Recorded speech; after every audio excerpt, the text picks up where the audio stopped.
Dear 12th standard students, in this video we are going to learn the first sum from the exercise 6.2. The question is, if A vector equal to I cap minus 2j cap plus 3k cap and B vector equal to 2i plus j minus 2k and C vector equal to 3i plus 2j plus k, find A dot B cross C. This comes under the scalar triple product. இந்த value கண்டுபிடிக்கிறது வந்து scalar triple productல வரும். So இதோட introduction என்னன்னு பாருங்க.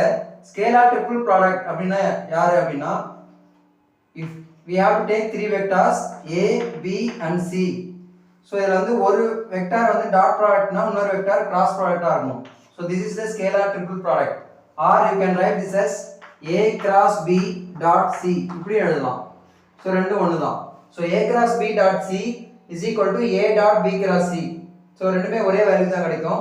So இது இன்னொரு name வச்சு சொல்லுவாங்க இத. This is also called as box product. இத box product அப்படினு சொல்லுவாங்க. It can be written like this. இந்த மாதிரி ஒரு ஸ்கொயர் பிராக்கெட் குள்ளார A B C அப்படினு எழுதலாம். So this is A dot B cross C அப்படினா you can find the box product of A B C. So இந்த box product of A B C எப்படி calculate பண்ணனும்? Open the determinant open பண்றீங்க. You have to write the components of A B C. A B C உடைய components அந்த நம்பர்ஸ்லாம் எடுத்து எழுதுங்க. 1 -2 3. இதுல உள்ள the components I J K components மட்டும் எழுதணும். 2 1 -2, then C உடையது 3 2 1.